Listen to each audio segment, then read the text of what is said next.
जय श्री राम भक्तों स्वागत है आपका हमारा चैनल देववाणी में। भक्तों, आपको हमारी कथाएं कैसी लगती हैं हमें कमेंट करके ज़रूर बताएं। भक्तों, हमारी कथाओं को लाइक अधिक से अधिक करें, इन्हें शेयर करें और हमारे चैनल को अधिक से अधिक सब्सक्राइब करें। भक्तों, आपसे एक गुजारिश है, हमें इंस्टाग्राम पर फॉलो करें जिसका लिंक डिस्क्रिप्शन में दिया गया है। तो चलिए शुरू करते हैं आज की कथा। जय श्री राम भक्तों, आज हम कथा श्रवण करेंगे जहर की रोटी। आइए कथा श्रवण करें। किसी नगर में एक गांव था। उस गांव में एक संपन्न परिवार रहता था।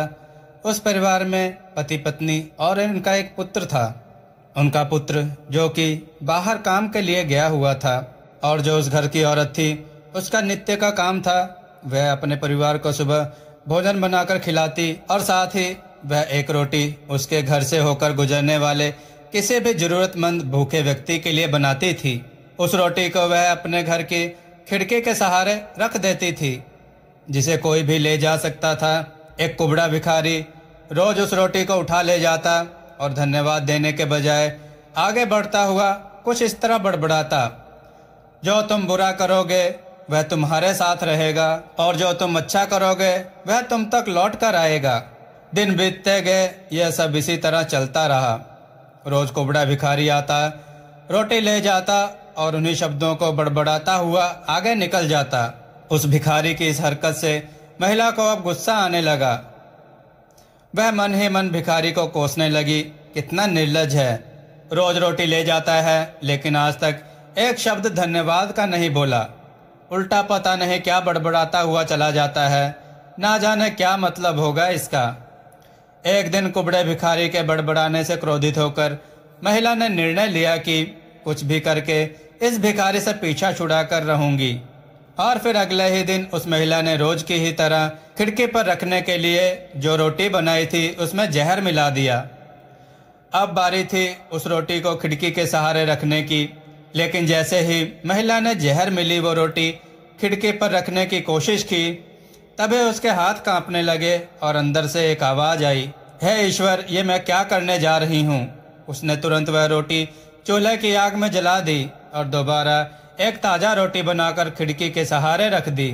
हमेशा की तरह वह भिखारी आया और रोटी लेकर उन्हीं शब्दों, जो तुम बुरा करोगे वह तुम्हारे साथ रहेगा और जो तुम अच्छा करोगे वह तुम तक लौट कर आएगा, इन शब्दों को बड़बड़ाता हुआ आगे चला गया। महिला का जो बेटा बाहर कार्य से गया हुआ था, जो कि अपने उज्जवल भविष्य के लिए शहर के बाहर गया हुआ था, महीने से उसका कुछ अता पता नहीं था।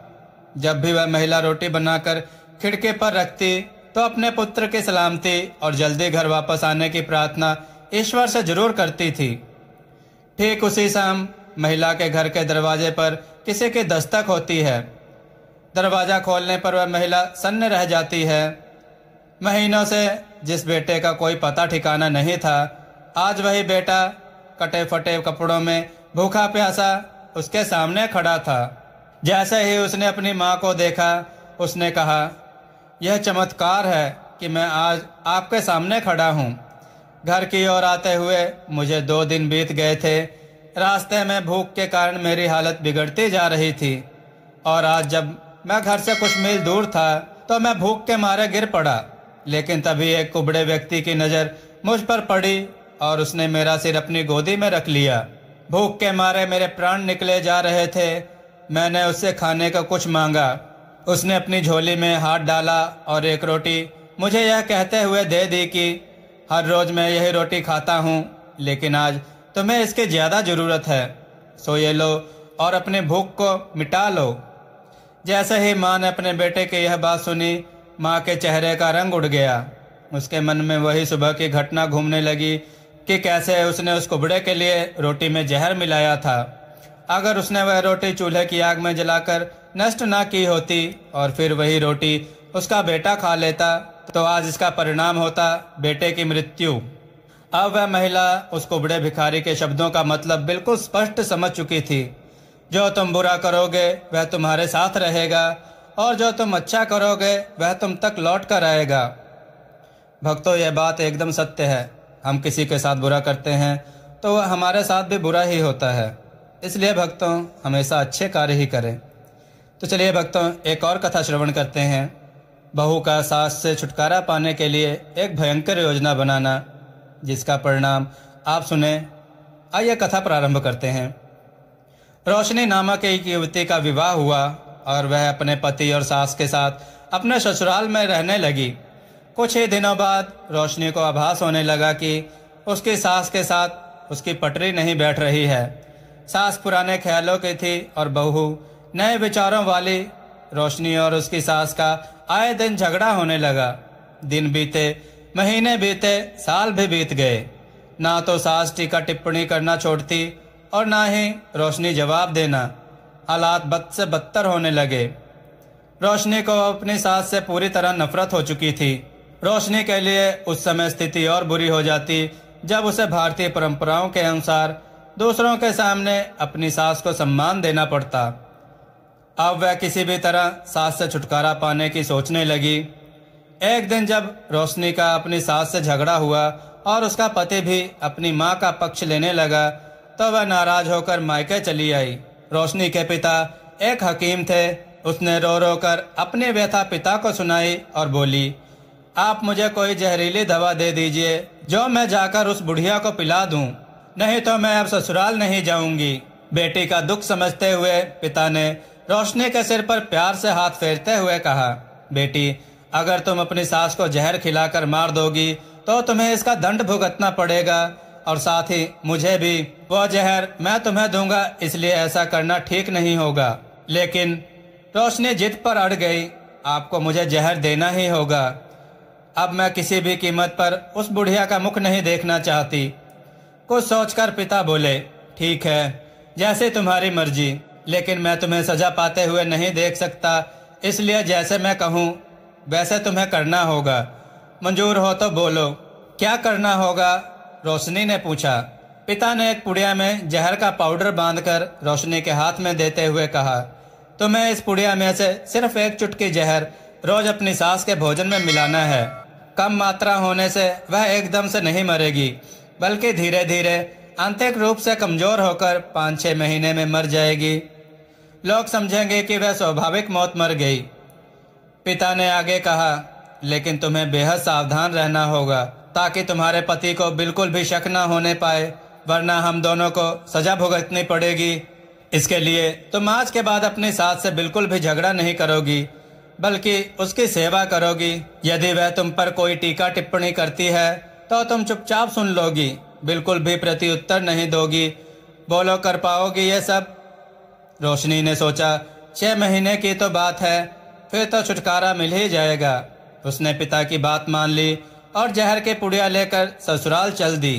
ससुराल आते ही अगले ही दिन से रोशनी ने सास के भोजन में एक चुटकी जहर रोजाना मिलाकर देना शुरू कर दिया। साथ ही उसके प्रति अपना बर्ताव भी बदल लिया।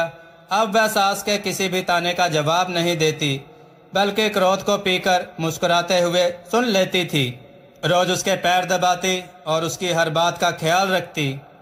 सास से पूछ पूछ कर उसकी पसंद का खाना बनाती, उसकी हर आज्ञा का पालन करती। कुछ सप्ताह बीतते बीतते सास के स्वभाव में भी परिवर्तन आना शुरू हो गया। बहू की ओर से अपने तानों का प्रत्युत्तर ना पाकर उसके ताने अब कम हो चले थे, बल्कि वह कभी कभी बहू की सेवा के बदले आशीष भी देने लगी थी। धीरे धीरे 4 महीने बीत गए। रोशनी नियमित रूप से सास को रोज एक चुटकी जहर देती आ रही थी, किंतु अब घर का माहौल एकदम से बदल चुका था। सास बहू का झगड़ा पुरानी बात हो चुकी थी। पहले जो सास रोशनी को गालियां देते नहीं थकती थी, अब वही सास आस पड़ोस वालों के आगे रोशनी की तारीफों के पुल बांधने लगी। बहू को साथ बिठाकर खाना खिलाती और सोने से पहले भी जब तक बहू से 4 प्यार भरी बातें ना कर ले, उसे नींद नहीं आती थी। 6ठा महीना आते आते रोशनी को लगने लगा कि उसकी सास उसे बिल्कुल अपनी बेटी की तरह मानने लगी है। उसे भी अपनी सास में अपनी माँ की छवि नजर आने लगी थी। जब वह सोचती कि उसके दिए जहर से उसकी सास कुछ ही दिनों में मर जाएगी, तो वह परेशान हो जाती थी। इसी उधेड़-बुन में एक दिन वह अपने पिता के घर दोबारा जा पहुंची और बोली, पिताजी, मुझे उस जहर के असर को खत्म करने की दवा दीजिए, क्योंकि अब मैं अपनी सास को मारना नहीं चाहती। वह बहुत अच्छी है और अब मैं उन्हें अपनी माँ की तरह चाहने लगी हूँ। पिता ठहाका लगाकर हंस पड़े और बोले, जहर? कैसा जहर? मैंने तो तुम्हें जहर के नाम पर आजमे का चूर्ण दिया था। भक्तों, हम सभी को ऐसा ही कार्य करना चाहिए। बिगड़ती हुई बात को ऐसे ही संभाल लेना चाहिए। बेटे को सही रास्ता दिखाना माँ बाप का पूर्ण कर्तव्य है। सदैव प्रसन्न रहें, जो प्राप्त है वही पर्याप्त है। जय श्री राम भक्तों, आपको यह कथा कैसी लगी हमें कमेंट में बताएं और कमेंट में जय श्री राम अवश्य लिखें। भक्तों, हमें इंस्टाग्राम पर फॉलो करें जिसका लिंक डिस्क्रिप्शन में दिया गया है। जय श्री राम भक्तों।